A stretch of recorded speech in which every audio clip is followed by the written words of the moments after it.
Sige, sabay. Okay. Pila nga ni katuig ni imong Lima na ni. 5 katuig. So nga sa sugod ana pila man katuig una ta mag-harvest. Mga pagtanom mga kuan na bago maka-harvest ka mga 3.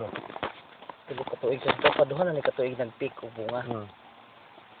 So unsa may mga problema nimo nga nagian? Kani pa lang. Kani lang yung kuano. Unya dunay mga punuan nga mukalit lang kamatay ano siya. So dunay mga punuan nga mukalit lag kamatay. Sa imong hunahuna ka manong unsa ka na siya? Pa siguro na. Sakit siguro na siya mo. Dili ba siya batod or kana bang fungus nga atake nga gitawag na Mga siguro na mga kuan siguro na. Ang ana. Ay kini lang pagdaghanan. Uy kay limon mo. Ano ba i-document kayo para makita na to niya.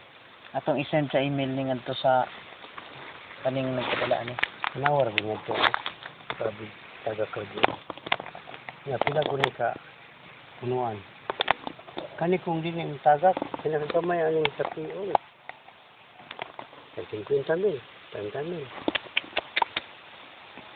Wala po ka mo adto sa Department of Agriculture o sa Wala lang Magro? ko. Kay bag-o lang ni siya nga, kuwan, sakit, nining abot.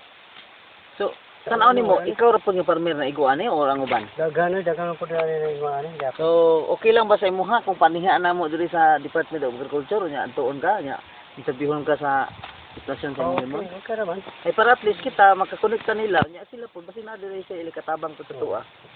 Mas mayo kan eh. So pila to bana-bana nimong lugion?